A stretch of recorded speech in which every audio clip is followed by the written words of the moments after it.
Good morning. At tunay nga, ngayong araw, ano po ba ang ating ginugunita? Today is not just a holiday. No? Yung tinatawag ngayong araw ay Monday, Thursday. No? So alam ba natin anong ibig sabihin muna ng Monday, Thursday? No? Yung Monday, ibig sabihin ng mandate, no? Or mandato ng Panginoon. No? So today is Monday, Thursday, mga kapatid. So, napakahalaga sa atin and kung naalala nyo, bago mangyari yung talagang paghihirap ng Panginoong Jesus doon sa krus ng Kalbaryo, hinugasan niya muna yung mga paa ng kanyang mga disipulo. Amen. Diba? Na merong aral tayong mapupulot. Amen. Ano ibig sabihin ng paghugas ng mga paa? Ibig sabihin yung pag-ibig sa isa't isa. Yeah. Diba? Actually, in John chapter 13 yun. No, it is centered doon sa batas ng Panginoon, which is love. No, to love one another. Kaya ba natin hugasan yung paa ng isa't isa? No, not literally, no, but do we care for each other? No, do we love each other as the Lord loves us? No, sa ganang ating sarili, it's really hard. No, it's really difficult. But by the power of the Holy Spirit, that's why we are here. No, we are imperfect people loved by a perfect God. Amen? So, talakayin po natin mga kapatid. Handa na po ba tayo? The 7 last words, no, of the Lord Jesus Christ. No? So, ito pong 7 last words na ito, hindi ito sa particular order. No? So, ito yung talagang na-record na 7 no, statements ng Panginoon starting nung siya ay nakapako sa krus. On the 9th hour, no? So, alas 9 ng umaga, nakapako na sa krus ang Panginoon hanggang alas 3 ng hapon. Ilang oras yun? 6 hours. 6 hours of excruciating pain. Isipin niyo yun, mga kapatid, no? Nakapako sa krus ang Panginoong Kristo, matapos pahirapan, matapos niyang tanggapin, no? Yung parusa na dapat tayo ang tumanggap. No? And with those 6 hours, from 9 to 3, doon ho, sinabi ng Panginoon yung kanyang 7 last words. No? So, bakit mahalaga natin talakayin ang 7 last words? No? Hindi lang para alam natin, kung hindi para makita natin yung kalooban ng Diyos. Amen? So, sino dito yung gusto talaga malaman yung kalooban ng Diyos? Yes. Alam ba natin sa 7 last words na ito, makikita talaga natin yung kalooban ng Diyos? Yes. No? Kung ano yung puso ng Diyos, kung ano yung talagang pag-ibig niya para sa atin. No? So, the 7 last words of Jesus, it is very important.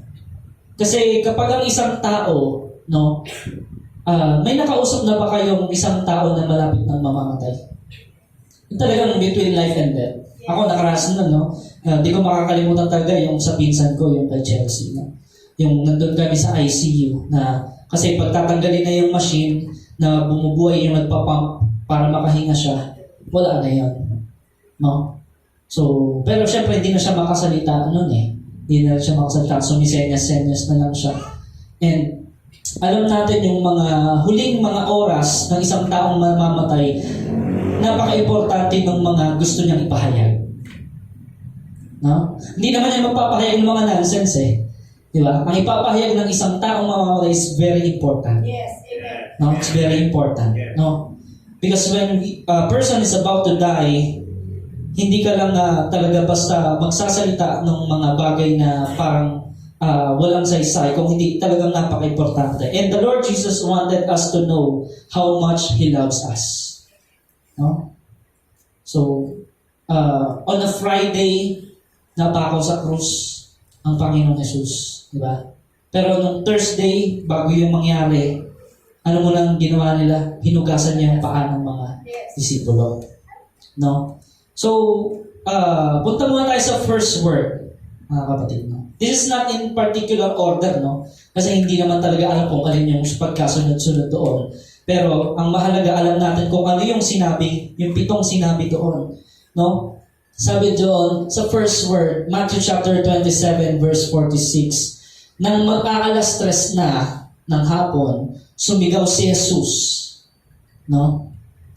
Eli, Eli, or Eli, Eli, lema sabachthani, no? Na ang ibig sabihin, Diyos ko, bakit mo ako pinabayaan?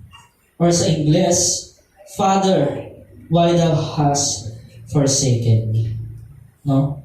Siguro, pamilyar sa atin, no? Pamilyar ba tayo sa 7 last words ng Panginoon? No? At saka siguro, madami ding tanong sa atin nung una na hindi pa natin naunawaan yung salitang ito. Bakit nga? Bakit nga kaya sinabi ng Panginoon na, Diyos ko, bakit mo ako pinabayaan? No? So, alam po natin na ang Panginoong Jesucristo, kinuha niya lahat ng ating mga kasalanan. Yes. At hindi yun kayang matignan man lamang ng Diyos. Ang Diyos ay banal, mga kapatid. Amen. At ang kasalanan ng buong sanlibutan, ng sangkatauhan, ay kinuha ng Panginoong Jesucristo. No? He was the empty vessel na pinaglagyan ng lahat ng kasamaan ng tao, ng lahat ng kasalanan ng tao. At nasabi ng Panginoong Jesus, Eli, Eli, lema sabachthani. No? So, yun ay nung hapon na mag-aalas 3. Ibig sabihin, almost 6 hours nang nakapako sa krus. Ang Panginoong Jesus nung sinabi niya ito.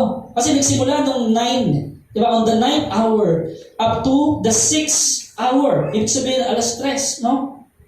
So, at nung paligid, yung kapaligiran nito actually ay nagdilim. Yes. Nagdilim ang kapaligiran over the land. No, kung mababasa natin yung chapter 45, no? 'Di ba? 27 verse 46 'yan.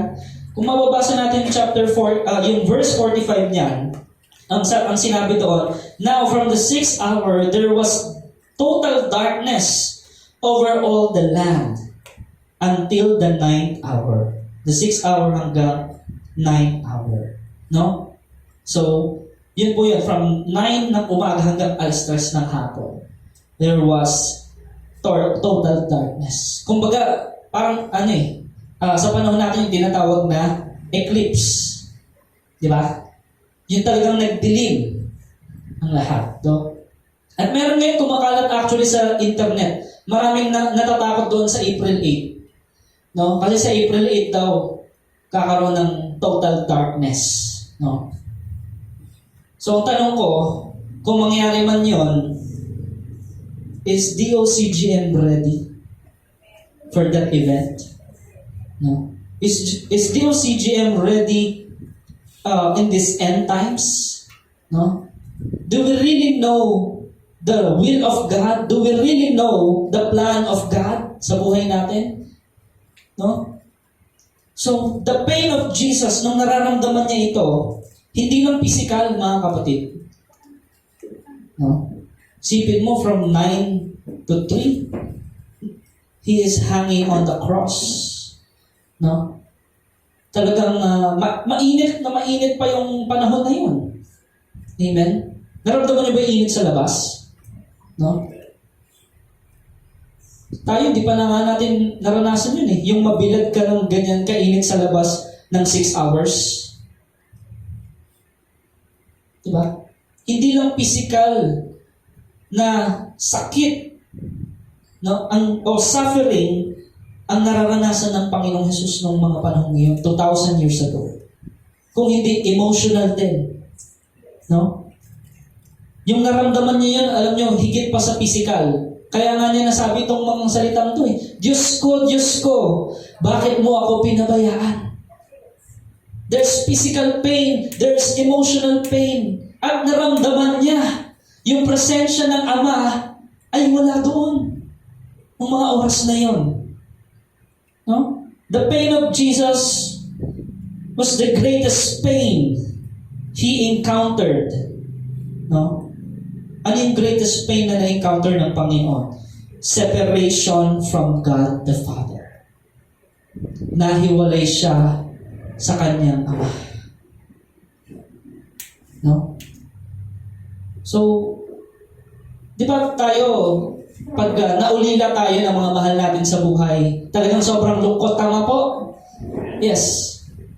How much more ang Panginoong Jesus Kasama niya na ang Ama mula pa nung walang pasimula. From eternity past, they are together. Amen? Kasi Father, God, and the Holy Spirit, they are one. Kasama sila. Pero nung nagkatawang tao, ang Panginoong Jesucristo, no? At nung siya'y nakapako na sa krus, nawala, nagkaroon ng separation. Ano po ang nagpahiwalay sa Panginoong Jesus ng mga oras na ito? Between Him and the Father. The sin of the world. Yes. Amen. Kasalanan. Ano ang revelation dito, mga kapatid? Alam ba natin ang nagpapahirap sa tao? Kasalanan. You know why there is poverty? You know why there is war? Because of sin. No? Andiyan na yung greediness, andiyan na yung hatred, andiyan na yung envy. Di ba? Lahat ng mga klase ng kasalanan, idinagan sa Panginoong Jesus. Ganun niya tayo kamahal, mga kapatid. Yung kasalanan mo, na nagawa mo dati, o mga nagagawa mo pa ngayon, lahat yun, idinagan sa Panginoong Jesus. Amen? So, mababasa nga natin sa Bible, John chapter 1, sabi doon, in the beginning was the Word, and the Word was with God, and the Word was God. Sino yung tinatawag doon na salita? Si Jesus. And He was with God. Sino yung God na tinatawag doon? The Father. Now, from eternity past, nandoon, magkasama na sila talaga. No, there is intimacy. Sabi natin intimacy. Yung talaga close na close. No? Kumbaga, mas lalo kong naunawaan to, mga kapatid, nung naging tatay ako. Alam niyo ba yun? Yung yung anak mo parang konting saglitan, miss na miss mo eh. Tama? No? At si Isaac, kapag aalis ako ng bahay, umiiyak. Pero pinapractice nga namin ngayong mag-asawa na masanay siya na tuwing gabi ako ay pumapasok sa trabaho. No, para kumaga alam niya na yun, kumaga tinuturuan namin siya na gano'n. Pero masakit, di ba? Yun pala nga eh, di ba? Sa tao. How much more sa Diyos? Di ba? Yun talaga yung iyak niya. Yun talagang, di ba? Bakit mo ako pinabayaan? Di ba? So, separation. Talagang nahiwalay ang kanyang ama sa kanyang anak. No? So, mababasa din natin, ito po ay nakaprophesy na. Amen. Mga kapatid. No? Thousands years ago. No? Sa Psalm 22. No? You may put that on your notes. Psalm 22 verse 1, sabi doon, O Diyos ko, bakit mo ako pinabayaan? Sumisigaw ako ng saklolo. No? He's seeking for help. Ngunit bakit di ako tinutulungan? Isipin niyo. For 6 hours or more, di ba? Hindi lang basta 6 hours to, lagpas pa, nakapako sa krus ang Panginoong Jesus. Walang tulong kanino man, no? So this is referring to the Lord Jesus Christ. Ito po yung tinatawag na prophecy, no? Doon sa Psalm. Makikita natin. So why did God forsake Jesus? Yun ba ang tanong natin, tama? Bakit kaya pinabayaan ng Diyos? Nasagot natin kanina dahil sa kasalanan, tama? No? The sinful nature of man, yun ang kinuha ng Panginoong Jesus. Sabi dun sa 1 Peter chapter 2 verse 24. No? So kung mabasa natin dyan sa walang King James dyan, no? So sabi doon sa 1 Peter 2:24, Jesus took our sin, no? Dahil po si Jesus ay walang kasalanan. Siya ang talagang kordero ng Diyos, no? At natupad ang propesiya nung siya ay napako sa krus. No? So, God cannot be with Jesus because of sin. No? Jesus bore our sins on the cross. At kung mababasa natin sa 2 Corinthians 5:21, no, God is holy. Jesus experienced the worst kind of pain. Tayo pong mga tao, ano na po ang pinaka masakit na naramdaman natin? No? Sa ating buhay. No? Siguro yung mga nanay, di ba? Pinakamasakit siguro yung pagkapanganak, no? Tama, siguro, isa yun. Or marami pa, physically. Pero emotionally, marami rin tayong pain na nararanasan. Pero alam ba natin, hindi yun may kukumpara doon sa naranasan ng Panginoon Jesus. Yes, sobrang sakit ho nung naranasan. Sipin mo di ba? Dininay siya ng mga kaibigan niya, ng mga disciples. Walang tumulong sa kanya, walang nagtanggol sa kanya. Marami doon, majority doon ng mga tao, talagang tinutuya siya. Di ba? Pinagtatawanan siya. Inaalimura siya. Dinuduraan siya. Yes. Nakabilad siya doon sa kahihiyan. No? For 6 hours, mga kapatid. Grabe po yung naranasan ng Panginoon Jesus. No? So, yan po yung unang sinabi ng Panginoon.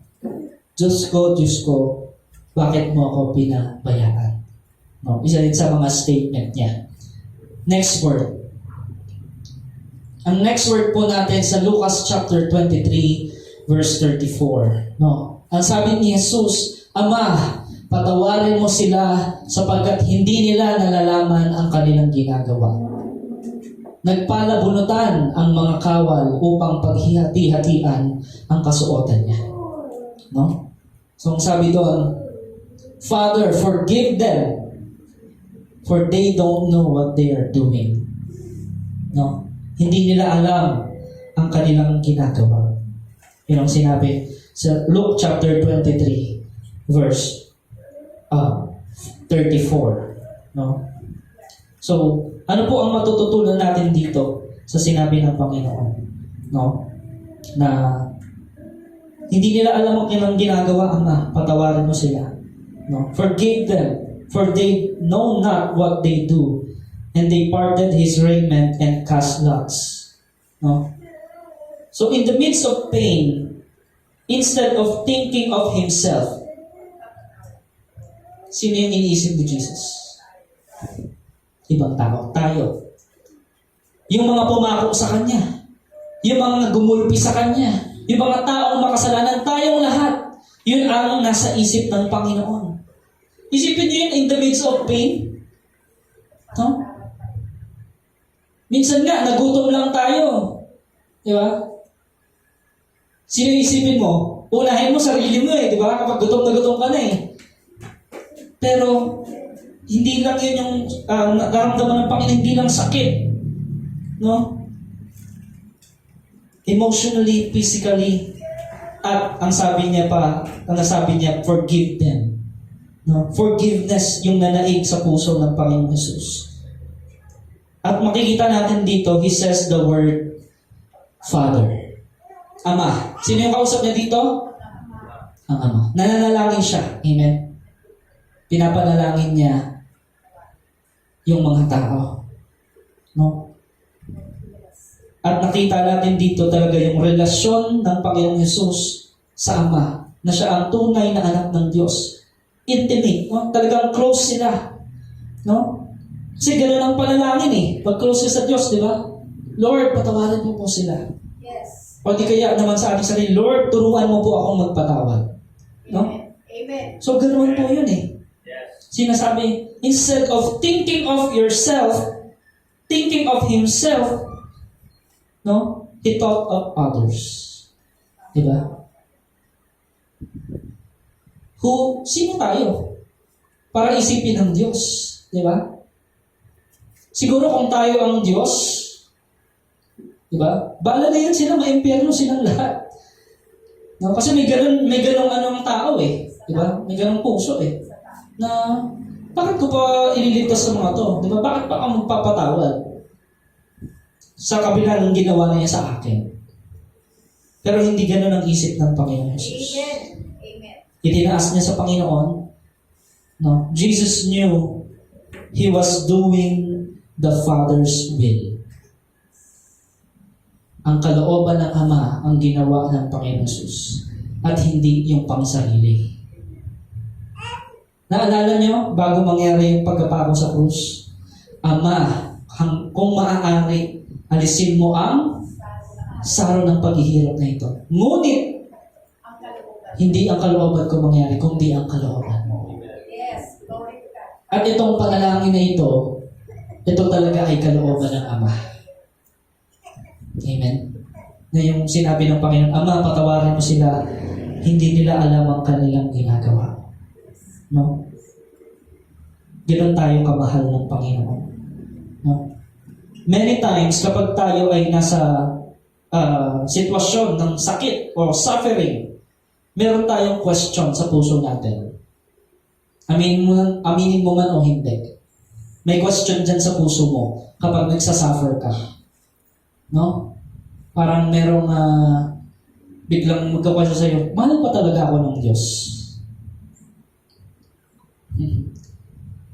Bakit nangyayari to sa akin? Bakit nangyayari to sa amin? Yung iba, masasabi pa, bakit sa akin pa nangyayari to? Bakit hindi sa kanya? Diba? Bakit hindi sa mga corrupt na tao? No? Minsan may question tayong ganun eh. Kapag nasa gitna tayo ng sakit at paghihirap. Pero si Jesus, ang Panginoong Jesus, no? Ito yung dapat matutunan natin, mga kapatid. Mula sa Panginoong Jesus. Yung puso ng Panginoong Jesus. Meron siyang complete trust and confidence in the Father. Lubos na pagtitiwala sa Ama at kumpiyansa sa Diyos. No? So, ganun po dapat ang tularan natin, mga kapatid. Kapag tayo dumadanas ng paghihirap, dumadanas ng matinding pasakit sa buhay, trust in the Lord. Amen. Amen. Put your confidence in the Lord. Amen? Kapag tayo ay sumasapit sa krisis, no? Kapag nagkakaroon ng kaguluhan sa ating pamilya o sa ating kapaligiran, trust in the Lord. Amen? Sa mga panahon parang hindi mo maramdaman ang Diyos. Kasi minsan ganyan no? Parang hindi ko nararamdaman si Lord. Ang sabi ba ng Biblia, feel God? Hindi. Ano sabi ng Biblia? Be still and know He is God. Amen. Ano yung statement ni David na yun? Pagtitiwala. Be still my soul. Yes. Diba? Kinakausap niyo yung sarili niya eh. Diba? Hallelujah. Matututunan natin sa Biblia, hindi pala masamang kausapin yung sarili. Yes. No? Yung talagang prayer, yung talagang totoo, kausap mo yung sarili, or hindi yung ibang parang, di ba, kausap lang kung sino. Parang hangin lang. Hindi. Kung kausap mo yung sarili, yung be still my soul. Di ba? Trust in the Lord. Di ba?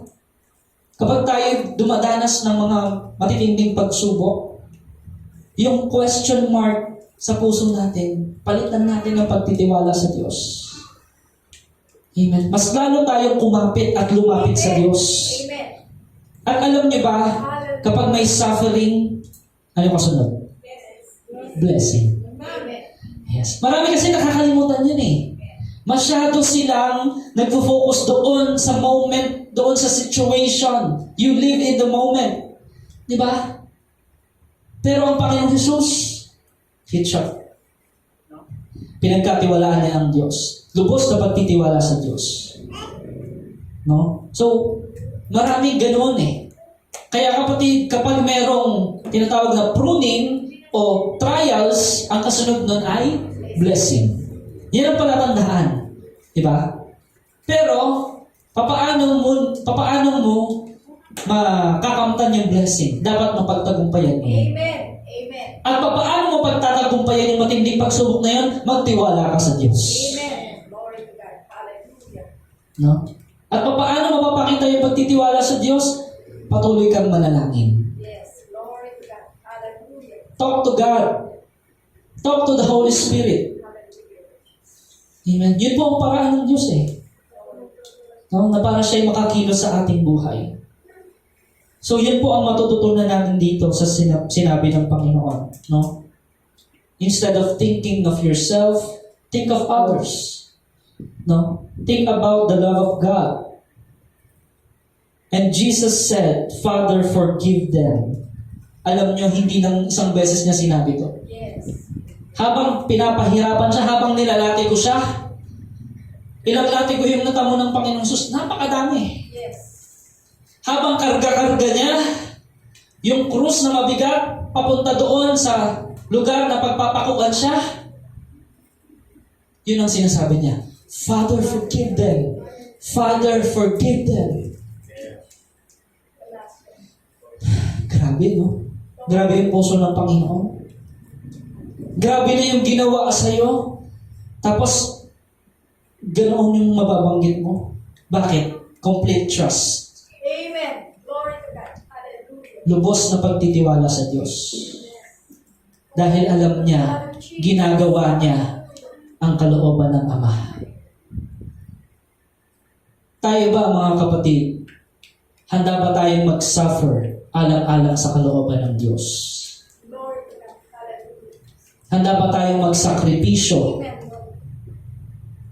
No? Kasi kapag ang isang Kristiyano natuto na talagang magsakripisyo at magtiis ng suffering, ibig sabihin, nagtitiwala na yan sa Diyos. Ibig sabihin, totoong kilala niya na ang Diyos. Pero kapag ang isang Kristiyano dumadanas ng matinding pasakit o paghihirap, no? At puro question sa buhay niya, kini-question niya ang Diyos, hindi pa totoo ang pagtitiwala niya sa Diyos. Amen? So, isa pa to sa ating panalangin, mga kapatid. Aminado ba tayo, kailangan natin lumago sa part na ganito? Yes. No? Yung pagtitiwala sa Diyos. Aminado tayo, amen? Na minsan nawawala yung tiwala natin sa Panginoon pagdating ng mga matitinding problema eh. Pero doon mo nga ipapakita sa iyo ng banal na Espiritu kung ano yung kalalagayan ng pananampalataya mo. At tutulungan tayo ng Diyos. No? Siya pa rin ang tutulong sa atin para magtagumpay. Jesus kept saying, Father, forgive them. Father, forgive them. Many times. No? Repetitive word. Ito pong salita na ito, repetitive word. Paulit-ulit niyang sinabi yan. Noong mga oras na yan. No? At parang pinagtatanggol niya pa ang mga tao. Yes. Di ba? Naunawaan mo ba yung salitang yan? Amen. Ama, patawarin mo sila. Yes. Hallelujah. Ama, ayaw ko silang mapa-impyerno. Ama, ayaw ko silang mapahamak. Patawarin mo sila. Yes. Hallelujah. Naunawaan natin Glory to God. yung salitang ito ng Panginoon. No? So, He gave the reason. At sinabi niya pa sa Ama. Kasi parang pinagtatanggol talaga eh. Dumipensa ang Panginoon eh, no? Ama, patawaran mo sila. Bakit? Hindi nila alam ang kanilang ginagawa. Di ba ganun yun? Parang dinidepensahan pa. No? Hindi niya alam yung kanyang ginagawa. Ama, patawarin mo siya. Unawain mo sila, Lord. Hindi nila alam ang kanilang ginagawa. Nakita niyo yung puso ng Panginoong Jesus? Yes. Glory to God. Hallelujah. Grabe, no? He was even defending the people who was hurting him. No? Hindi nila alam ang kanilang ginagawa. Hindi nila ako nakikilala. Yes. Hindi nila alam na ako ang Messiah. Yes. Diba? Hindi nila alam na ako ang anak ng Diyos, ang bugtong na anak ng Diyos. Patawarin mo sila, Ama. No? At makikita natin, totoo, Jesus practiced what He preached. Jesus practiced what he preached. There are a lot of preachers, good preachers in this world, but they don't practice what they preach. No? Paano nagiging makapangyarihan ang mensahe ng Panginoon kapag ang isang magpapahayag ay pinapractice niya yung sinasabi niya? Amen. Amen. Glory to God. Hallelujah. Jesus practiced what he preached. And he told his disciples, naalala niyo? Hinugasan niyo yung mga paa? Yes. Love one another. Forgive one another. Love your enemies. Grabe, no? Tapos, nung nasa krus ng Panginoong Jesus, totoo nga yung sinabi niya. He practiced what he preached. He loved his enemies. No? He forgave his enemies. Ito po ang katapuaran ng isang propesya din sa Old Testament na nasa Isaiah chapter 53 verse 12. No? You may take down your notes and you can have a devotion with those words, no, na naka-prophecy. At makikita natin, mga kapatid, Jesus was praying to the Father to forgive us, to forgive even the criminals, no, forgive those who were crucifying Him. Grabe po ang yung pag-ibig ng Panginoong Jesus. Sumunod po na salita. Third word, ang sabi dito, Lucas 23, verse 43.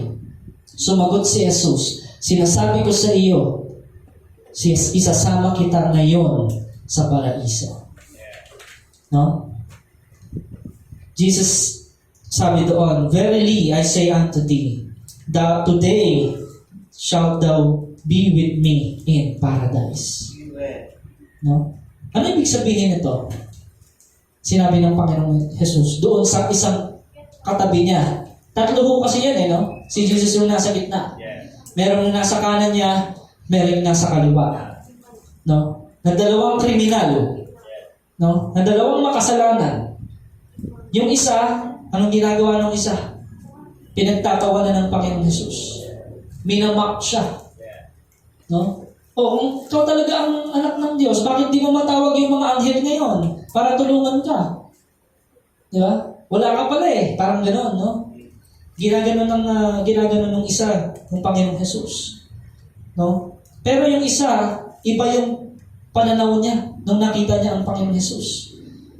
Nakita niya na talagang itong katabi niya ay siya ang anak ng Diyos, siya ang hari, siya ang tagapagligtas. No? There were two criminals. No? Kung manonotice na, kung atras tayo dun sa verse 39 hanggang 40. No? So, kung atras tayo sa Lucas chapter 23, 39 to 40, merong dalawang kriminal at nire-represent nun tayo, mga tao. No? Alam ba natin, mga kriminal tayo? Siyempre, hindi mo tayo amin. Hindi, paano ako nag-kriminal? Yes. Tayong lahat, mga tao. We were sinners. No? We are like them. No? Hindi ko alam kung ano yung mga kasalanan na nagawa mo na. No? Hindi ko alam kung meron ka mang krimen na nakumit. Pero we are all guilty, mga kapatid. Lahat tayo ay nagkasala. Amen? Yes. These two criminals, na rinig nila ang Panginoong Jesus na nananalangin. Diba? Na Ama, patawarin mo sila. Ama, patawarin mo sila. Hindi nila alam ang kanilang ginagawa. Naririnig ng dalawang to na nananalangin ang Panginoong Jesus. But they have different response. No? Yung isa, binabastos ang Panginoong Jesus at hindi sumasampalataya. Yung isa naman, nagpakumbaba at inaccept ang Panginoong Jesus bilang tagapagligtas at kanyang Panginoon. Katulad din ngayong panahon na ito, mga kapatid.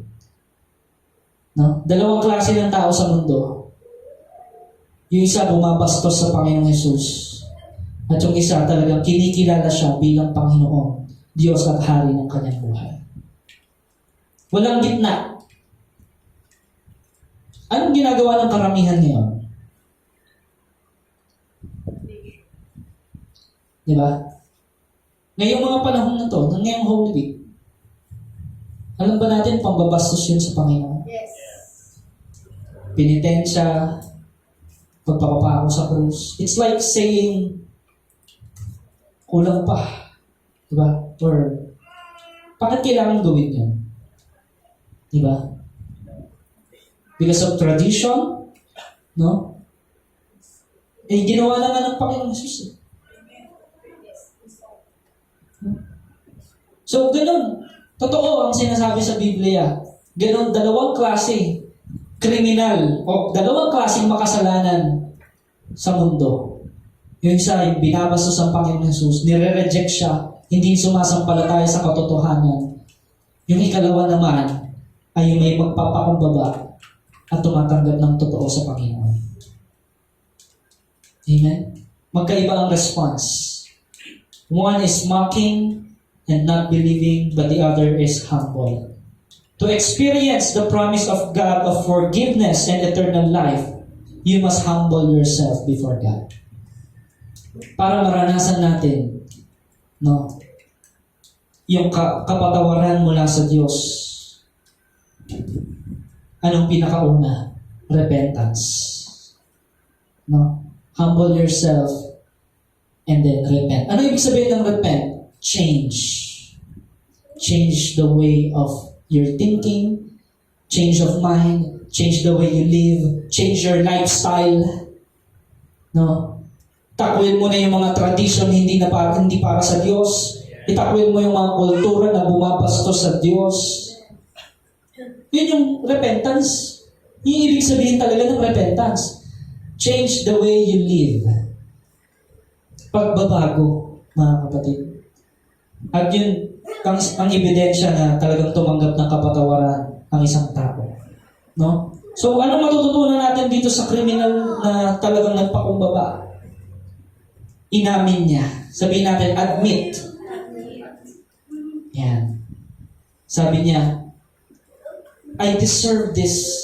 No? Yung parusang ito, talagang na-deserve ko ito kasi makasalanan ako eh. Pero itong taong to, diba sabi niya, itong katabi natin, ang Panginoon Jesus, hindi niya deserve to. Wala siyang kasalanan. No? Alam ba natin mga kapatid, people in this world deserve hell?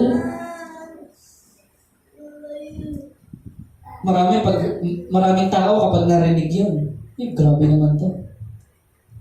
Deserve ko daw impyerno. Di ba? Maraming pag yun yung narinig, baka marami magalit pa sa akin eh. Pero alam ba natin yun ang katotohanan sa Biblia? The wages of sin is death. Ang default ng isang tao na hindi tumanggap sa Panginoong Kristo, na hindi kumilala sa mampalataya sa tunay na Diyos, ay impyerno. Yun ang default. Because of sin. The wages of sin is death. But the gift of God is eternal life through the Lord Jesus Christ. Yun po ang katotohanan, mga kapatid. No? Nakita natin ang pagpapakumbaba, paglapit sa Diyos, ang unang hakbang sa pagbabago ng buhay mo. Amen? Ang unang hakbang para magkaroon ng transformation ang buhay mo, para maayos ang buhay mo, ay humility. We have to admit we are sinners. We have to admit yung mga pagkakamali, mga kasalanan natin. Pero marami sa atin, we are proud. Maraming mga tao, they have pride in themselves. Katulad ng isang kriminal. No? Maraming mga tao, they make fun of Jesus. Gumagawa pa sila ng mga MTV. Mga music video para bastusin si Jesus. Many people in Hollywood. Di ba? At maraming tao sa buong mundo ginagawa yun. Binabastos ang Panginoon Jesus.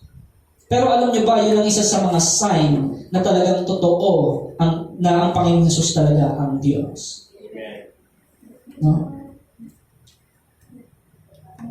So, we don't, sabi nung isang criminal, no? This Jesus don't deserve the punishment. Kasi alam nila talagang walang kasalanan ng Panginoon. Pag sinabing walang kasalanan si Jesus, never siyang nagsinungaling. Yes. Never nagsinungaling ang Panginoon. Sino dito yung never nagsinungaling? Doon pa lang, bagsak na lahat tayo eh. Alam niyo ba, pag binasa niyo sa Revelation, sino yung mapupunta doon sa lake of fire, sa dagat-dagatang apoy? Una, mga sinungaling! Mga liars! Tama! Lahat tayo mga sinungaling. Tama? Lahat tayo nakakomit ng pagsisinungaling. Tama? Yes. O, totoo talaga ang Biblia na ang default ng tao na dahil sa kasalanan, impyerno talaga. Pero, salamat sa Diyos dahil sa Panginoon Jesus.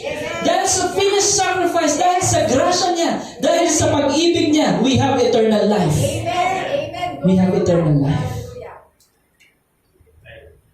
Bakit ka sigurado na pagtapos dito ay doon kasi eternal life? Because of Jesus. Ang security natin, hindi yung pag-ibig o paglilingkod natin sa Diyos. Hindi yun ang security natin. Ang security natin yung pag-ibig ng Diyos sa atin. Amen. Glory to God. Hallelujah. Amen? Ganun tayo kamahal ng Panginoon. No? Maraming tao, wala silang pakialam sa gawain ng Diyos. A lot of excuses. No? They don't care about Jesus. No? They make fun of Jesus. Pero yung isang kriminal, makikita natin, nagpakumbaba siya at tinawag niya ang Panginoon Jesus bilang tagapagligtas. Amen.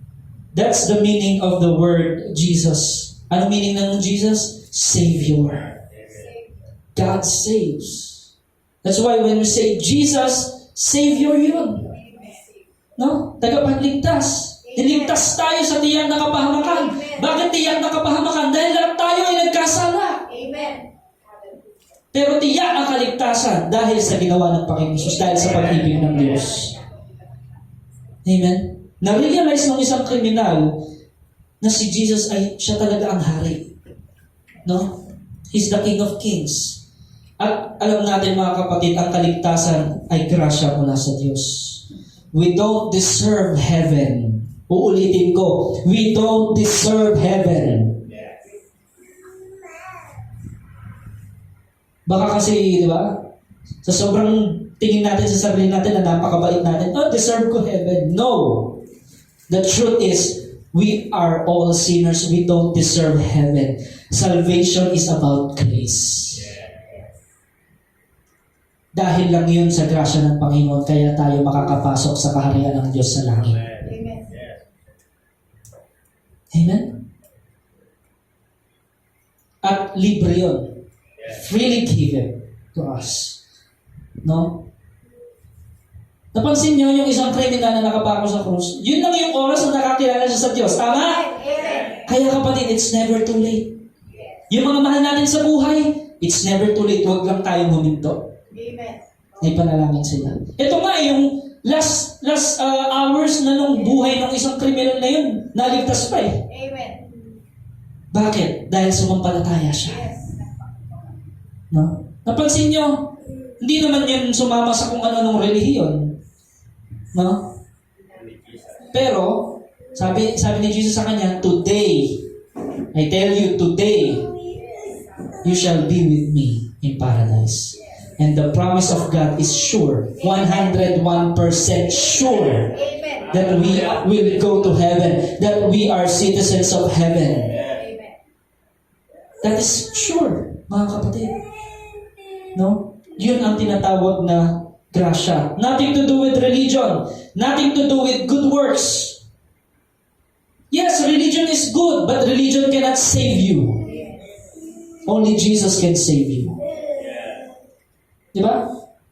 It's good to be religious. Yung mga ginagawa, yung mga ganyang, ibig sabihin, yung sa gawain ng Panginoon, pero hindi lang yun. Hindi yun ang kaligtasan. No? At ang pagiging relihiyoso, hindi yun ang makapagbabago sa atin. It's not about good works. Kasi kung about good works, pagdating sa langit, magyayabangan tayo eh. Alam mo ba't ako napunta dito? 20 years ako sa DOCGM, nag-serve ako eh. Kaya nandito ako. Ikaw, ano ginawa mo? 1 year ka lang. Ba't nandito to? Backslider to ah! Ba't nakapasok to dito? Diba? Magiging ganun.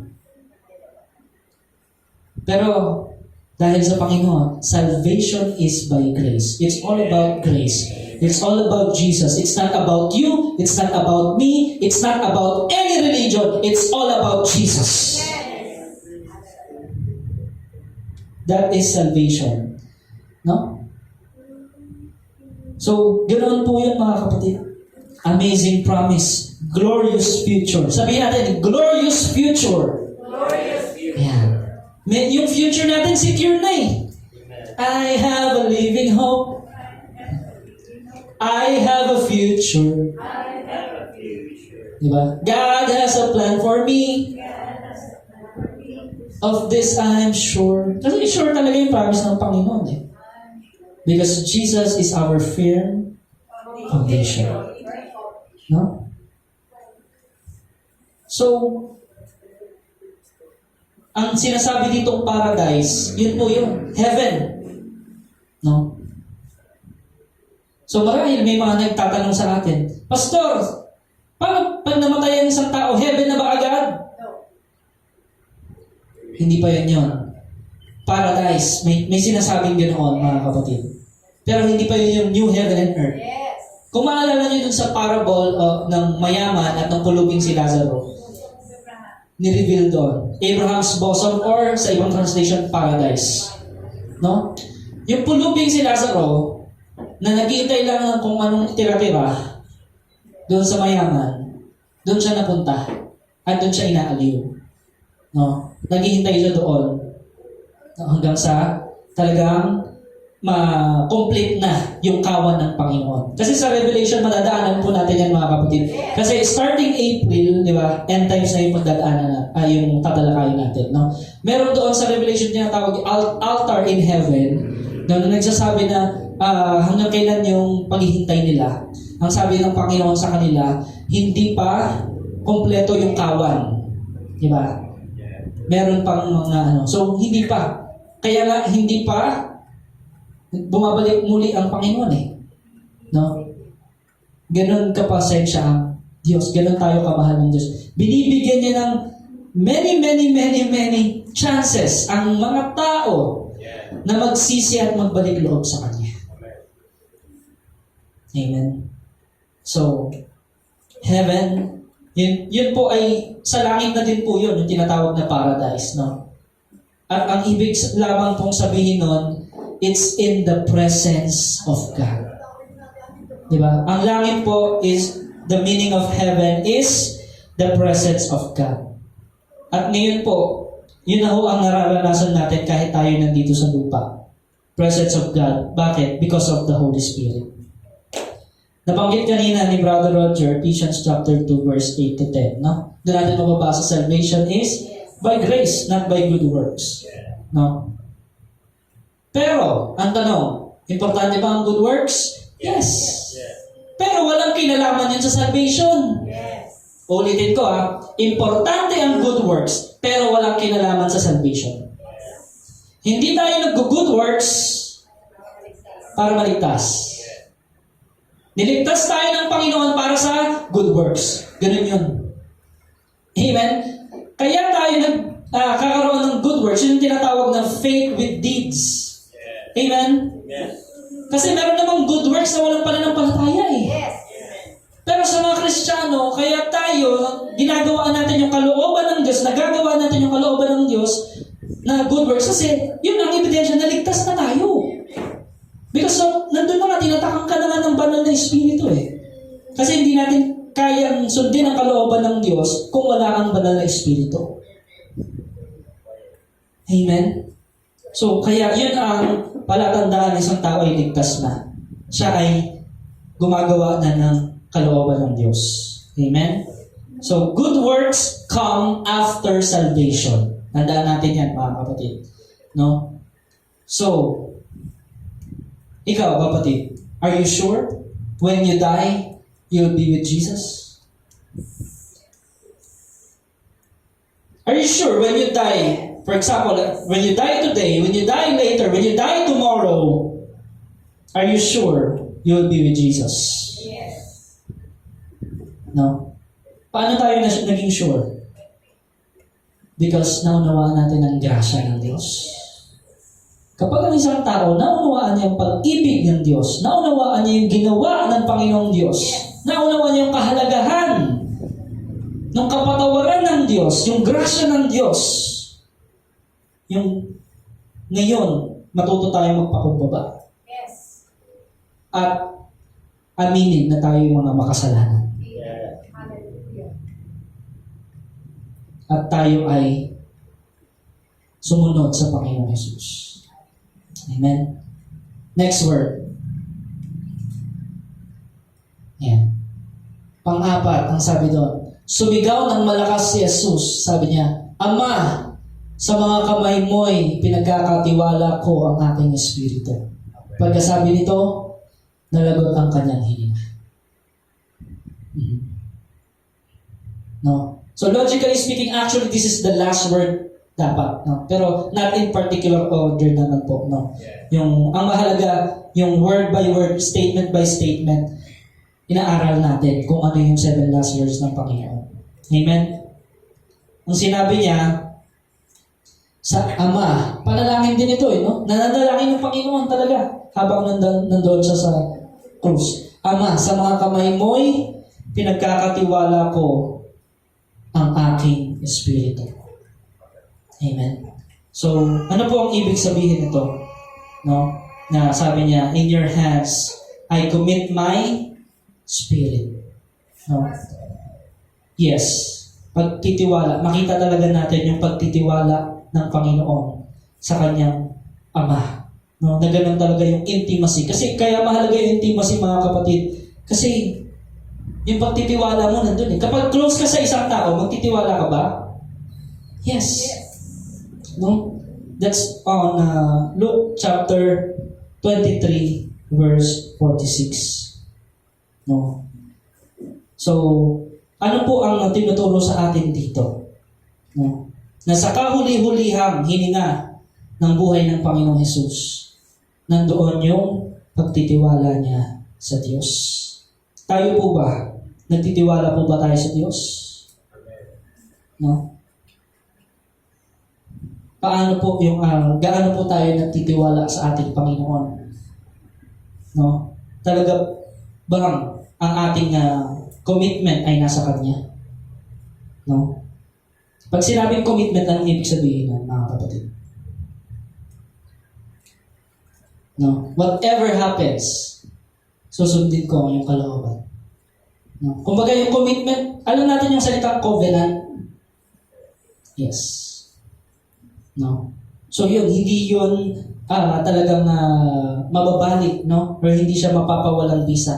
Dahil yun nga po ay covenant, no?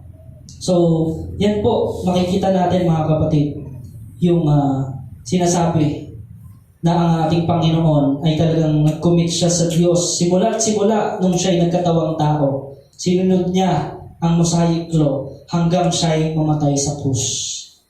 No? So, ang buhay Kristiyano po ay buhay na commitment sa Diyos. Amen. Kamusta po yung ating mga commitment? Lord, commitment ko sa iyo every Sunday, Every Sunday lang ba tayo nagko-commit sa Panginoon? No. Or every day of our lives? No? Kino-commit natin sa Diyos na Lord, let your will be done sa araw na ito. No? Ano yung panalangin natin, mga kapatid? No? Yun po ba talaga ang ating itinataas sa Panginoon? No? Yung kalooban niya ang masunod. Kapag yun po ang ginawa natin, tunay na mararanasan po natin yung pagkilos ng Diyos sa ating buhay. Amen. Next word po. Yan. So, basahin po muna natin bago tayo pumunta sa fifth word. Sa Hebrews 9:14, sabi doon, higit ang nagagawa ng dugo ni Kristo. Amen. Sa pamamagitan ng walang hanggang espiritu, inialay niya sa Diyos ang kanyang sarili bilang handog na walang kapintasan. Ang kanyang dugo ang lumilinis sa ating mga budhi sa mga gawang walang kabuluhan upang tayo makapaglingkod sa Diyos na buhay. Kaya po pala tayo nakakapaglingkod sa Diyos ngayon ay dahil yun sa ginawa rin ng Panginoong Jesus sa krus. Nung inalay niya yung kanyang buhay. Kaya nga nagkaroon ng bagong tipan eh. Amen? Kaya nga yung mga pag-aalay sa Old Testament, hindi na natin ngayon ginagawa. Bakit? Inalay na ng Panginoong Jesus yung kanyang mismong at yung kanyang dugo, yung sabi doon, ang kanyang dugo ang lumilinis sa ating mga budhi sa mga gawang walang kabuluhan. No? Yung mga sinayang nating oras, yung mga walang kabuluhang mga bagay, ang dugo ng Panginoong Kristo, yung buhay ng Panginoong Kristo, siyang naglinis sa ating mga kasalanan upang tayo'y makapaglingkod sa Diyos. Amen. So yun po, ngayon malaya tayo makapaglingkod sa Panginoon dahil ang nakikita ng Ama, ikaw ay banal ngayon. Bakit? Ang nakikita niya ang Panginoong Jesus sa atin, pagkatao. Amen? Ibinihis sa atin, no? Yung righteousness, God's righteousness, no? Walang iba kundi ang Panginoong Jesus. Kaya kapag tayo na nanalangin sa Panginoon, we are sure na naririnig yun ng Diyos dahil yun sa ginawa ng Panginoong Jesus. Panglima ho, ang sabi dito, nang makita ni Jesus ang kanyang ina at ang minamahal niyang alagad na nasa tabi nito, sabi niya, Ginang, narito ang iyong anak. Sinabi niya sa alagad, narito ang inyong ina. Mula noon, pinatira ng alagad na ito sa kanyang bahay ang ina ni Jesus. No? So, ang binabanggit ho dito ay si Mary. No? At yung alagad niya na binabanggit dito ay sino? Si John. Yes. No? Sabi doon, woman. No? Yun yung tawag niya kasi kay Mary di ba? Mabasa lang sa Biblia. Woman, behold thy son. No? Anong matututunan natin dito? Lalo tayo, no, yung mga anak, no? He did not neglect his earthly responsibility. Responsibilidad. No? Kasi buhay pa yung nanay niya tama? At alam niya, bilang siya'y anak sa pagkakatawang tao, responsibilidad niya yung nanay niya. So, he looked at Mary and said, behold your son. Pero makikita natin sa Bible, tahimik si Mary. Wala namang sinabi na nagsalita si Mary, tama? Bakit tahimik si Mary? Bakit? Kasi kilala niya kung sino si Jesus. No? Alam niya na si Jesus ang anak ng Diyos. Alam niya na yun, simula't simula pa lamang nung sa sinapupunan niya. Amen? Kasi nga, virgin birth Alam na alam niya kung sino si Jesus. That He is the Messiah.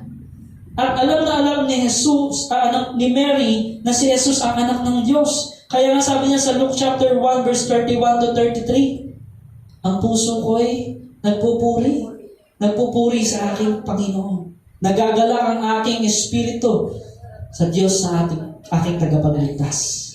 Sino si Jesus para kay Mary? Siya ang tagapagligtas. Kaya tahimik lang si Mary. Kasi alam niya na natupad ng Panginoong Jesus yung kalooban ng Ama. No? So, kung mababasa natin yun sa Lucas chapter 1, 31 to 33. No? Makikita natin doon yung question din ni Mary, no, about doon sa kakapanganak, no, sa kapangyarihan ng banal na Espiritu. So, si John naman, no, sinabi niya kay John, narito ang iyong ina. Mula noon, pinatira ng alagad na ito sa kanyang bahay ang nanay ni Jesus. So, ibig sabihin, iniatang kay John yung responsibilidad na ingatan si Mary. Yung responsibilidad na yun. At alam ba natin kung bakit si John ang pinakang mahabang buhay? No? Because John took care of Mary. No? Isa yun sa dahilan kung bakit si John ang pinakamahabang buhay sa lahat ng mga apostol, sa lahat ng mga alagad. Bakit? Meron siyang assignment eh. Ano yung assignment ni John? Ingatan mo ang aking ina. Nakuha natin mga kapatid. So sa ating buhay, kapag meron pang assignment sa iyong Panginoon, hindi pa panahon para mamatay ka. Yes. Maraming tao kasi gusto lang mahaba buhay eh. Tama? Pero wala namang assignment mula sa Diyos. They're just existing. Maganda ngayon, blessing ngayon eh. Mahaba yung buhay, pero para saan ba yung buhay? Eh, para dapat sa Diyos. Gawin natin yung assignment na pinapagawa ng Panginoon. No? Alam niyo po, ang DOCGM, may assignment ang Diyos. Kapag ginagawa natin kung ano yung assignment na pinapagawa sa atin, tatagal ang DOCGM up to the generation after generation. Yes. Pero alam niyo, kapag hindi natin ginawa yung pinapagawa ng Diyos dito, sa DOCGM, mawawala to. Mamamatay agad to. Yes. Marami ng ministry bumagsak at nawasak at nawala. Alam niyo ba kung bakit? Kasi yung assignment na ginagawa nila, hindi naman yun yung assignment na pinapagawa sa kanila. Alam ba natin yan mga kapatid? At iisa lang naman ang assignment sa ating lahat ng mga churches. Ano? Go and make disciples of all nations. Amen. Share the word of God. Do not be ashamed of the gospel. Yun lang naman eh. Pag hindi natin ito gagawin, pag hindi natin ito ginagawa o isinasabuhay, ang magandang balita, yung assignment from God, walang saysay ang buhay, mga kapatid. Yung pagkamatay natin, walang saysay. Kasi hindi naman natin ginawa yung assignment. Si John, ginawa niya yung assignment? Yes. Kaya nga siya yung pinakamahabang buhay sa mga alagad. Dahil yung assignment sa kanya ganoon. Iningatan niya si Mary. Amen? So, ano po ang talagang matututunan natin sa puso ng Panginoon? Talagang yung pag-ibig niya naroon. No? It's all about other people. Pinapanalangin na tinataas ng Panginoon Jesus. Pang-anim. Alam ni Jesus na naganap na ang lahat ng bagay, kaya upang matupad ang kasulatan ay sinabi niya, nauuhaw ako. John 19 verse 28. No? I thirst. Or sa ibang translation, I am thirsty. No? Anong ibig sabihin nito, mga kapatid? Sinabi ng Panginoon, I am thirsty. It tells us that this time, makikita talaga natin, tao talaga. Amen? 100% human. Kasi nauhaw eh. Yeah. Amen? Ibig sabihin, nakaranas siya talaga noon. Nung nauhaw, nasaktan, napagod. No? In John 1:1, nabanggit natin kanina, Jesus was God and then He took the form of a man. Kung mababasa niyo sa chapter 1, verse 14, the Word became flesh and dwelt among us. Nagkatawang tao. Ano po yung significance sa sinasabing I am thirsty? Klaro-klaro po ang Bible, no? Jesus felt the thirst. He felt the pain and agony. Sa Hebrews chapter 2, verse 17, mababasa natin, Jesus had to be made like a man to make propitiation. Sabihin natin, propitiation. Ano ibig sabihin ng propitiation? To pay full. To be paid in full. To pay fully. No? Kompletong bayad. Walang tirang Yes. utang or what. Di ba? He paid the debt. He did not owe. I owe the debt. I could not pay. I needed someone to wash my sins away. Yun po yung tinatawag na propitiation. Hebrews 4:14-16. Jesus became a man so that He can sympathize with us. Alam niya yung nararanasan natin. Alam niya yung problemang nararanasan natin. Alam niya yung paghihirap natin. Alam niya yung mga tukso na nararanasan natin. Kaya nga, huwag tayong mahiyang lumapit sa Panginoon. Mga kapatid, alam niya kung ano yung nararamdaman natin. Amen ba, mga kapatid? Kung meron kang addiction, kung meron kang masamang ugali, ilapit mo sa Panginoon. Alam niya yun lahat. He can sympathize with us. At pwedeng-pwede tayong lumapit sa Panginoon with full confidence dahil nauunawaan niya tayong lahat. He knows what you are going through. No? So yun po. At alam natin, isa yun sa kinauuhawan ng Panginoon sa atin. Yung ating panalangin. Yung ating laging, yung devotion natin para sa Kanya. Amen. So yun po. And the last word, basahin muna natin yung Psalm 69:21. Sabi dito, sa halip na pagkain ng ako'y magutom, ang dulot sa aking mabagsik na lason, suka at hindi tubig ang ipinainom. So ito ay prophecy, no? From Psalm 69 to verse 21. No? Yun po ay natupad. Kaya po sabi doon sa pang-anim na word natin, sinabi ito ni Jesus para matupad ang kasulatan, na uuhaw ako. Amen. So last word po, 7th word, sabi doon, pagkatanggap ni Jesus ng alak, sinabi niya, naganap na. Iniyuko niya ang kanyang ulo at nalagot ang kanyang hininga. Ano po yung last, yung 7th word natin today? Tetelestai. Na ang ibig sabihin, it is finished. It is finished. Tapos na. Jesus accomplished God's will. No? Mabasa natin John 19 verse 30. No? Tetelestai. It is finished. Kung uugatin natin ito yung sa Hebrew na kumbaga ang example nito, isang amo at isang alipin. Yung alipin natapos niya na yung pinapagawa ng amo. It is finished. The work is done. The job is done. Amen? It is a perfect sacrifice. It is complete. Walang kakulangan. At ang utang natin ay nabayaran. Praise the Lord. No? Kasi ito yung pinaka-utang ng tao na hindi natin kayang bayaran ng kasalanan. Jesus paid the debt. No? At yun po ang ibig sabihin na paid in full. Magbasa natin Hebrews 10:17. Yun ang example ng tetelestai. Paid in full. At ngayon, ikaw ay naging banal. No? Tignan mo yung katabi mo.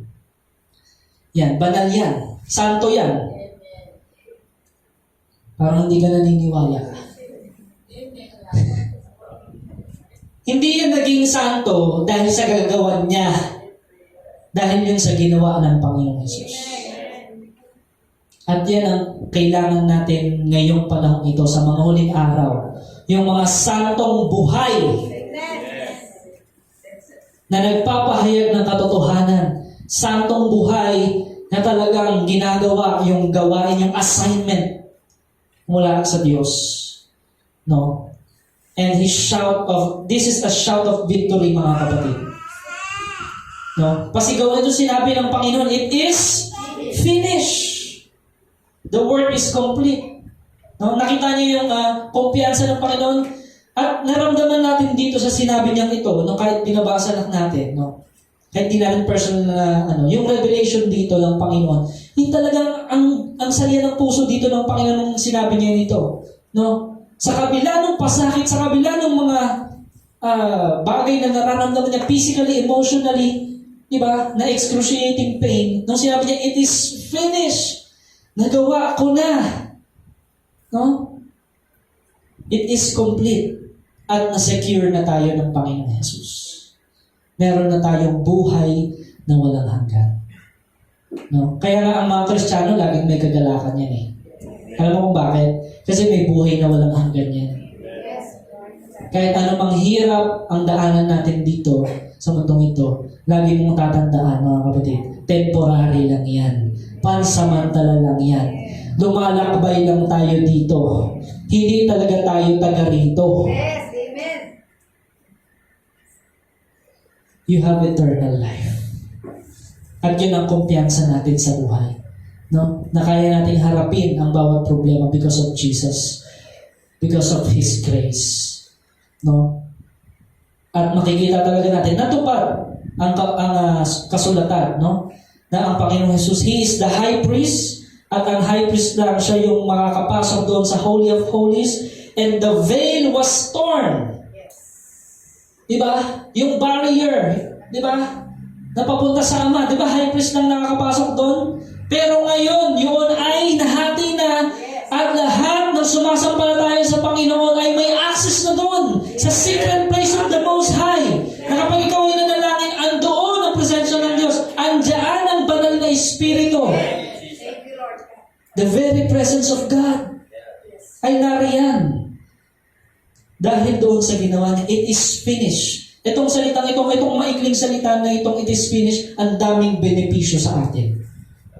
Hindi lang buhay na walang hanggan. Tinatakan ka pa ng banal na Espiritu. Pinangako ka pa ng Panginoon buhay na masagana at kasiya-siya because of the Holy Spirit. Amen. Sinabi pa ng Panginoon, andyan ang aking protection, ang pag-iingat, ang guidance ng Panginoon. No? Lahat ito, benepisyo because of His grace, mga kapatid. He fulfills the prophecy and Jesus died willingly. Sabihin natin, willingness. May pumilit ba kay Jesus? May pumilit ba sa iyo maglingkod ka?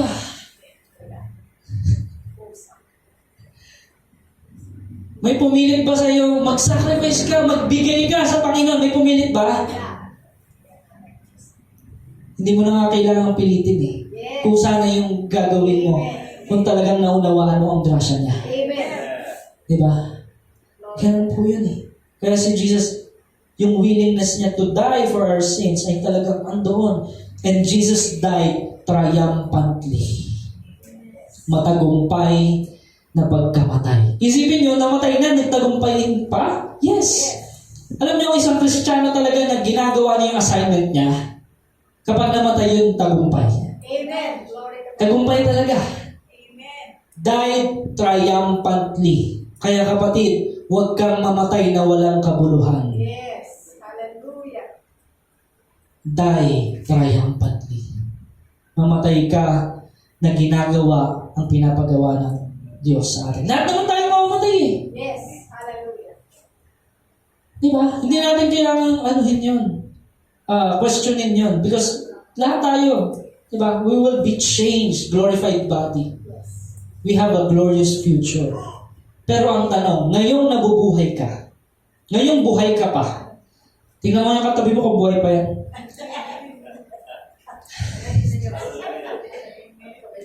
Yes. In spirit, yes, buhay pa. No? Kapatid, ngayon pa lang tagumpay na tayo. Amen. Glory to God. No. Hallelujah. Nabanggit ko na to dati pero banggitin ko ulit. We are not fighting for victory because we are already victorious. Hindi tayo hindi tayo nakikipaglaban sa mga masasamang espiritu para magtagumpay kasi matagal na tayong magtagumpay. Amen. Inaagaw lang, dinadaya lang ng mga kampo ni Satanas yung mga isip ng mga Kristiyano para sabihin sa isip mo, talunan ka. Pero hindi. Amen. Jesus died triumphantly. It is finished. Amen. It is finished. Paid in full. Jesus accomplished God's will. Jesus died victoriously. Ngayon, anong gagawin natin mga kapatid? Let us work. Hard work in the Lord. Our labor is not in vain. No? Magpakatatag tayo. Amen. Huwag tayong matinag anumang mangyari. Huwag natin sayangin ang ginawa ng Panginoon sa krus. Glory to God. Hallelujah. Let us always humble ourselves. Let us always pray together. No? Pray for one another. Kapatid, Jesus loves you. God loves us. Always remind yourself, God loves you. Yes. Always remind yourself. No? Place your faith in Jesus and accept the gift of eternal life. The gift of forgiveness.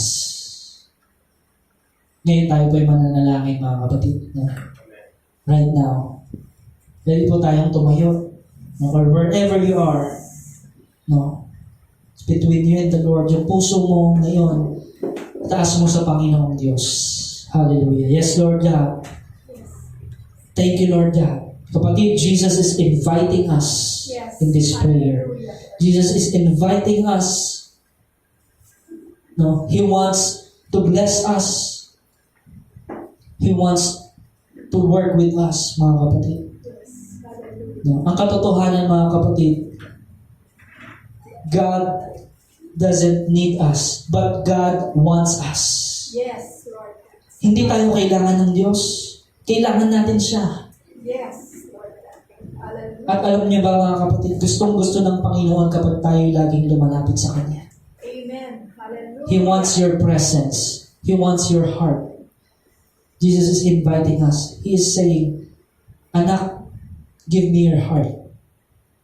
No. Glory to God. Salamat sa Diyos. Papalitan ko ito, pusong dalisay. Amen. Glory to God. Hallelujah, Lord. Can we sing that song as we worship the Lord, as we give Him the glory? Yes.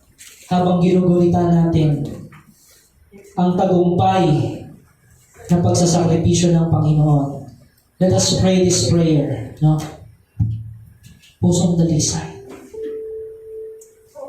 Make this your prayer. Salamat. That you say, Lord, let your will be done. Lord, I commit to you my life. Lord, let your will be done. Thank you, Lord, for dying on the cross for my sins. Thank you, Lord, na lahat ng sumpa, lahat ng kasalanan ay inako mo at napagtagumpayan mo na, Panginoon. And right now, we declare, Panginoon, walang sumpa sa bawat isang narito. Because we accept, we receive you as our Lord and Savior, as our God, Panginoon. You torn the veil, Panginoon, and now we have access. Anytime we have access in the most holy place. That whenever 2 or 3 gathered in your name, you are in the midst of them. We know you are here, Panginoon. We know you are here. That you're speaking to us, Lord God. That we must learn your heart, Panginoon. We must learn your will, Panginoon. Your will of forgiveness, Panginoon. As you mentioned, Lord, love one another. Love your enemies. Bless those who persecute you. Bless those who curse you.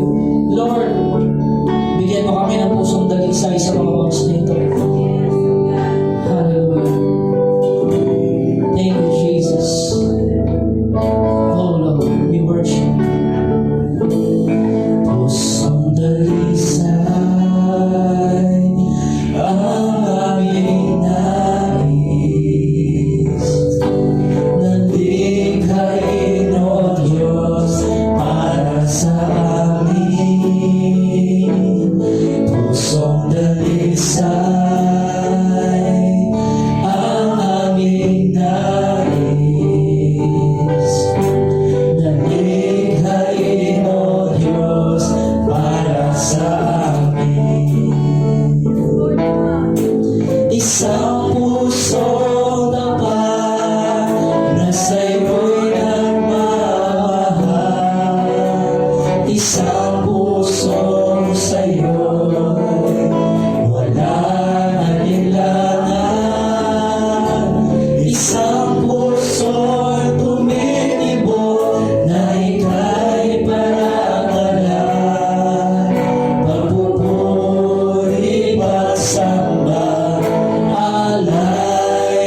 Isang pusong tapat na sa'yo'y nagmamahal.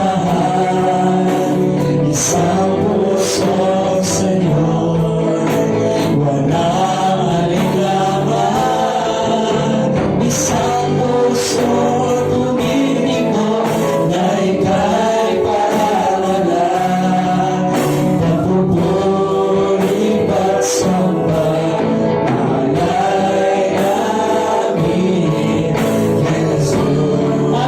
sa Panginoon, isang puso sa'yo'y nagmamahal, sa'yo'y naglilingkod, sa'yo'y nagbubuhay, sa'yo'y sumasamba. Isang puso tumitibok na sa'yo'y nagtitiwala. Pupuri pasamba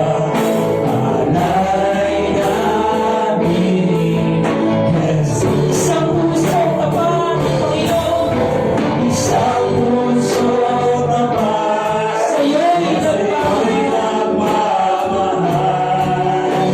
Isang puso walang pagdududa, walang alinlangan. Sa'yo'y magtitiwala. Tumitibok na ika'y parangalan. Sa'yo'y maglilingkod. Pagsamba alay namin, Jesus. Papupuri pagsamba alay namin, Jesus.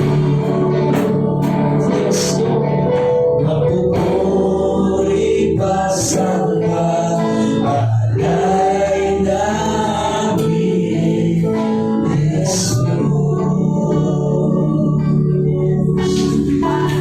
hallelujah. Salamat, Panginoon, sa iyong grasya. Salamat, Lord, sa buhay na walang hanggan. Salamat, Lord, sa kapatawaran. Salamat, Panginoon, sa pag-ibig mo. Salamat, Panginoon, sa sakripisyo mo doon sa krus ng Kalbaryo.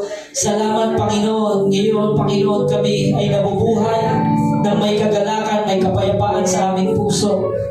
Lord, patuloy mong likhain ang aming puso. Patuloy mong turuan mo kami magpatawad, Panginoon. Humingi ng tawad, Panginoon. Turuan mo kami, Panginoon, gaya mo na tunay na nagmamahal. Maging sa mga hindi ka ibig-ibig. Maging sa aming mga nagpa-persecute o umaaway, mga kaaway sa kapaligiran, Panginoon. Turuan mo kami umibig, Panginoon. Salamat, Panginoon. Lord, let your will be done sa aming buhay. Hindi po ang aming kalooban, hindi po ang aming kagustuhan ang mangyari, Panginoon, Lord. Kundi ang kalooban mo. Lord, I commit to you this church. I commit to you, Lord God, ang bawat isang kaluluwa narito. Itinataas ko sa iyo ngayon, Lord God. Itinadalangin namin, Panginoon, ang isa't isa, Lord God. Lord, maghari ka sa buhay ng bawat isa, Lord God. Ang iyong salita, Panginoon, ang maghari sa puso ng bawat isa. Ang iyong katwiran, hindi ang aming katwiran, hindi ang aming opinion, kundi ang salita mo, Panginoon, ang maghari sa aming buhay. Lord, gamitin mo kami, Panginoon, upang kami din, Panginoon, ay tunay na makapagpapatotoo, Panginoon, ng iyong kabutihan sa aming buhay. Tunay, O Diyos, napakabuti mo, Panginoon. Salamat po, Panginoon, sa kapatawaran.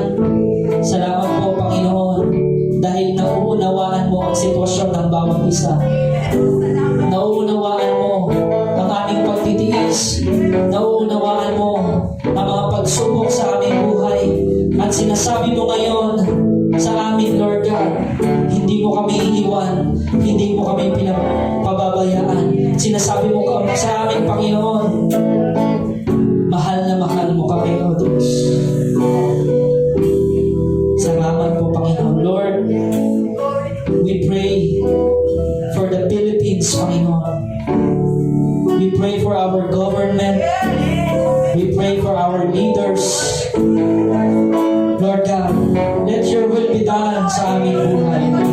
sa aming bansang Pilipinas. Your will be done, Panginoon. Your will be done dito sa aming komunidad, Lord God. Nakas namin sa iyo, pinagkakatiwala namin sa iyo.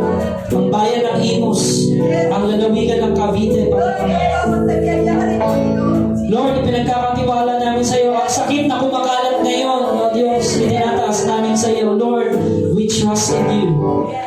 We trust in you, Lord God.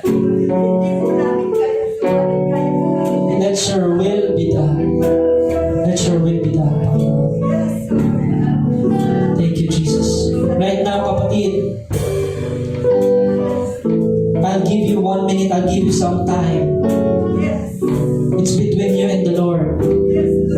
Pasiyasat ka sa Panginoon. Itaas mo sa Panginoon ang puso mo ngayon. Lord, reveal to us, Panginoon, kung ano man, Panginoon, ang mga bagay sa aming puso na dapat namin i-confess ngayon, Lord. Salamat po, God, sa pagkakataon ito. Yes, kapatid, continue to pray. It's between you and the Lord. You say, Jesus, your will be done. Lord, I need your hand in this moment, Lord God.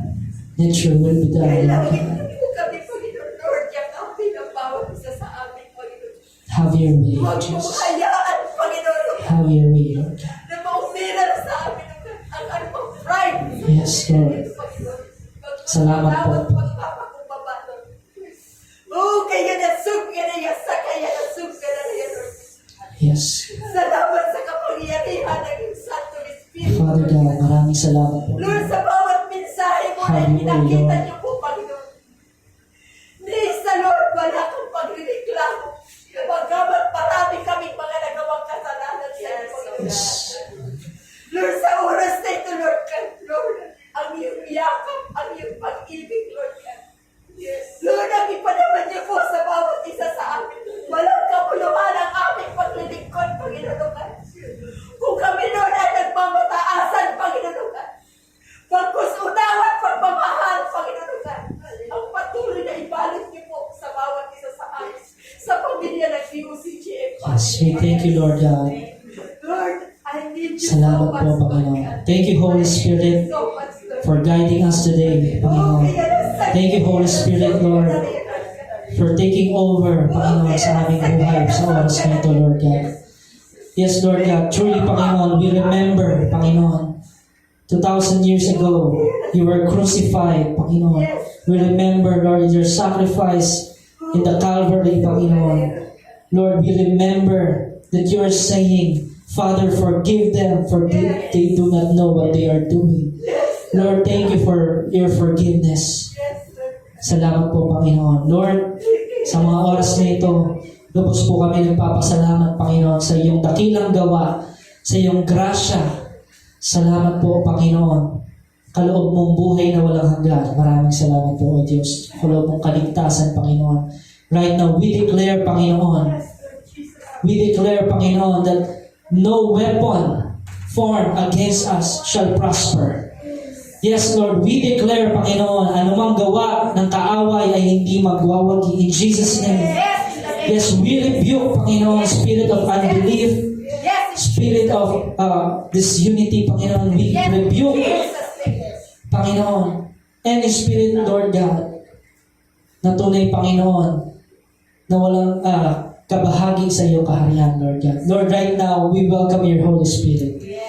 Salamat po, O Diyos. We welcome your Holy Spirit, Lord. Salamat po, Panginoon, sa iyong guidance, sa iyong protection sa bawat isang narito. Salamat po, Panginoon, na tunay na ang iyong mensahe, Panginoon, ay ang pag-ibig mo sa sangkatauhan. Maraming salamat po, Lord. We give you all praise. We give you all glory. We give you all honor. This we pray in the mighty name of Jesus Christ, our Lord. Amen.